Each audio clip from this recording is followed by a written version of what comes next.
Eto na, makakausap natin si Senator Bato. Ay, Senator sige nga, Bato de la Rosa, nasa linya. Senator Bato, magandang morning! Si Ka Jerry at si Ka Tunying po ito. Magandang morning, Katunying at Ka Jerry. Ay, Long time no see. long time no see, no hear. No hear. Senator Bato. Long time no see. But now, see now.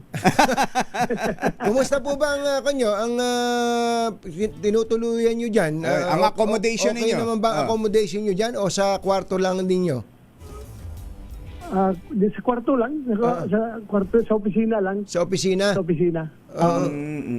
Okay naman kayo dyan? Nakakain naman kayo? Okay. Okay naman. Sanay man tayo matulog doon sa damuhan sa bundok. Dito pa na may aircon pa. Kaya nga, lamig dyan. Okay dito. Malamig dyan. Baka ginawin kayo.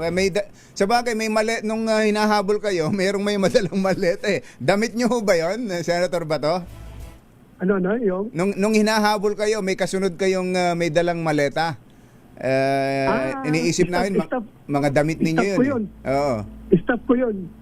Malita yun, ha? Malita na ang laman, puro problema. Hindi malita na ang laman, puro kwarta. Puro problema, ang laman ng malita na yun. Ganun ba? Senator, klaruhin nga po natin nung nasugatan po kayo sa inyong kamay, sa inyong daliri. Ang nabanggit nyo noona, parang ni-wrestling kayo ng mga taga-NBI eh. Kanina ho, nakausap namin si Director Matibag. Wala daw pong wrestling na naganap, manapa, kayo pa daw po ang nagtackle doon sa dalawang babaeng NBI agents? Kanya-kanyang version yan.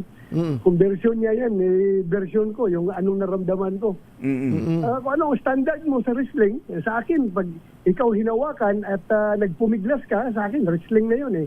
So nahawakan kayo ng NBI agent? May nagtangkang dakmain kayo? Didakma ako.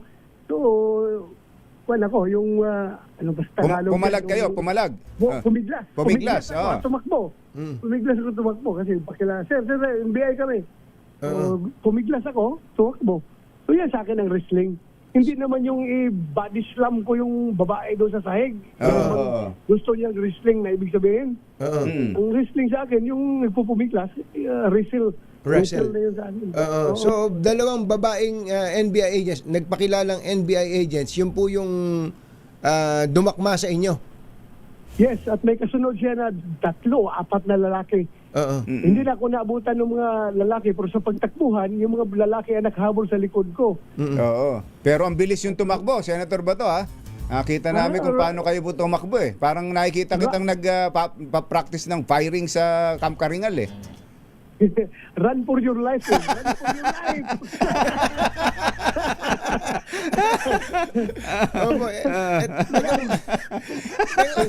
Ang tindi nung eksena na yun, Senator Bato, ito yung para kayong si Jason Bourne na hinahabol eh. Considering kayo po, Senator, hindi ba senior citizen ka na? 64 years old na tayo. 64 mo na. 64 years old. Ang liksi. Yung pag takbo-takbo nyo na yon. Pero run for your life.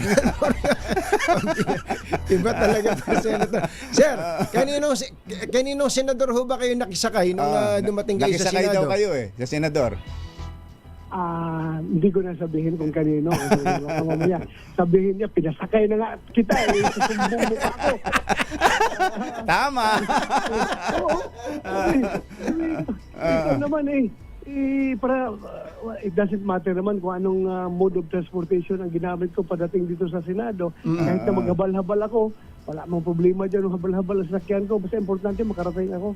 Para-paraan lang din talaga yan eh. Pero, bakit po kayo, sabi nga may risk, di ba? May risk na kayo po ay huliin, damputin sapagkat sabi nyo nga ay na bigyan na kayo ng babala ni Ombudsman na may arrest warrant na from ICC. Bakit, why did you take that risk? Ba't kayo nagpunta sa Senado? Tatlong bagay lang yan, Katunying. Tatlong bagay. Unang-una, magkakaroon ng change ng leadership sa Senado. Pangalawa, yung aming impending duty na mag-sit as senator judges sa impeachment court once the articles of impeachment reaches the Senate. At pangatlo, hiyang-hiya na po ko tunying dahil binabas na po ako na tumatanggap ng sweldo na hindi nagtatrabaho. Kaya sabi ko, trabaho na tayo, kaya na eh. Oo. So, Totoo in nga other yun. words, kung hindi kayo dumating doon, walang leadership change. Ano? Kung hindi po kayo dumating doon, personally, sa session hall, walang mangyayaring mangyayari. Change of leadership. Ganun Wala, pa. kasi 12 lang sila eh. Ako pa 13. Oo. At saka, ang yung pagharang ng NBI, kasama na rin yun sa para hindi ako makaboto. Para Apo. hindi ako makaakyat sa taas at wala mangyayaring change of leadership. Pero ang leadership change po ba, Senator Bato, ay konektado talaga sa impeachment? Kasi same day na nagbibilang na nagbobotohan sa Kamara to impeach Vice President Sara Duterte.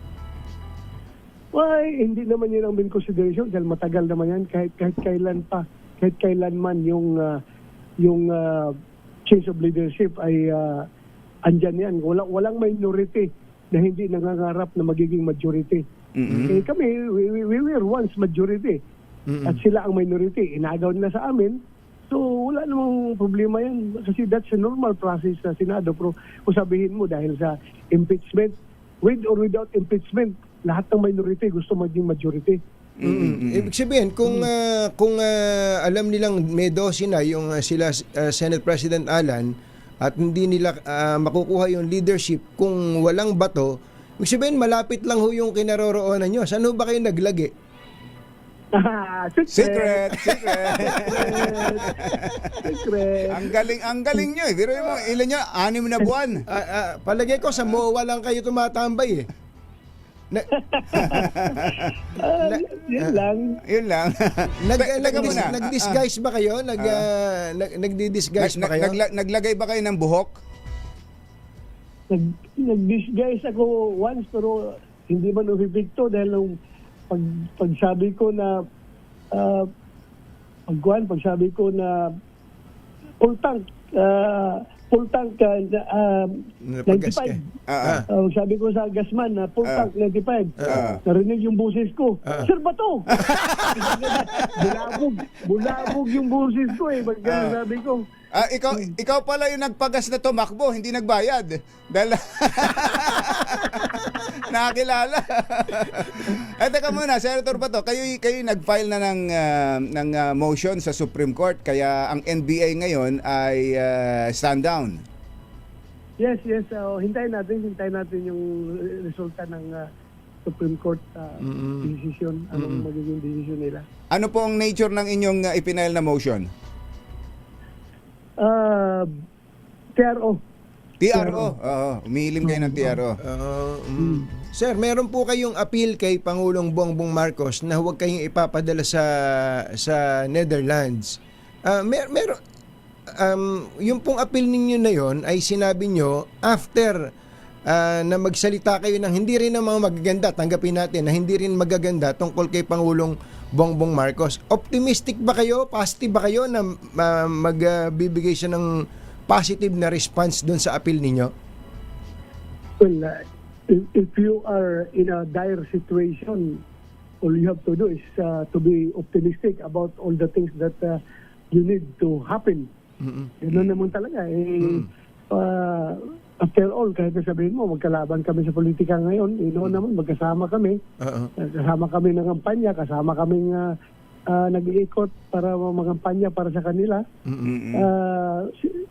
Politics lang naman ito eh. Politics lang naman ito. After all, siya Pilipino, ako Pilipino. Kanino ka ba hihingi ng suporta sa dayuhan o sa Pilipino? Sa Pilipino ka ito na maghihingi suporta. Lalong-lalo na sa Pangulo ng Pilipinas dahil alam naman natin, mandato ng ating gobyerno na protektahan lahat ng kanyang mga citizen. So, Pilipino tayo. Saan tayo hihingi? Alangan hihingi ako ng suporta sa Government of China, Government of US, Government of Pilipinas para protektahan yung aking aking mga karapatan. Pero bakit po parang nagbago? I have to ask this. Dati may binabanggit pa kayo na sasamahan niyo si Pangulong Duterte doon sa Netherlands. Pero nagbago na dahil noon gusto kong samahan na dahil malungkot tayo dahil sa nangyari sa kanya. Pero nung nalaman natin na ultimo pagbisita, hindi basta-basta makabisita doon kung hindi yung immediate family. At saka pag makulong ka doon, wala namang assurance pala na pwede kayo room visitation. Hindi mo alam kung saan ka ilagay. I-isolate kayo. So it defeats the purpose of my desire to be with him. So hindi ko rin siya makikita. Again, kung dito kayo ayan, kailangan natin itanong din to. kung dito kayo i-detain temporarily, Senator, dahil dito sa pangyayari ito, payag ho ba kayo sa ganon? Yes, as I have said, basta dito sa Pilipinas, I will be tried by a Philippine court and not a foreign court. Walang problema yan. Okay tayo dyan. Huwag lang tayo magpapasakop doon sa mga dayuhan. Hindi man tayo, bakit tayo magpapasakop doon sa mga banyaga na yan? In fact, hindi na tayo membro ng ICC. We are in no obligation to effect whatever warrant that they are issuing, no? Dahil hindi naman tayo membro ng ICC. So, kung dito sa local court, walang problema. Ano pong assurance na ibinigay sa inyo ni Senate President Alan Peter Cayetano? Tuloy-tuloy po ba yung protective custody na ibinigay sa inyo ng Senado? Wala naman ko nito. Wala naman itong hindi man ito forever, no. Mayroong hangganan ito, may limitasyon man din ito. Ang sinasabi lang niya sa akin na we have to assure you that all your rights, including your right to avail of those legal remedies, ay talagang babantayan namin being the Senate as an institution. Opo. Senator Bato, maraming salamat Thank you. po sa Thank you, Senator. sa pagtanggap niyo sa tawag namin. Kayo po ang pinaka most wanted ngayon, pati ng media. Kaya buti nakasingit kami. Noon at ngayon. Salamat, Katunyeng, Kajere. Salamat sa inyo. Salamat Thank po. you. Senator Bato de la Rosa.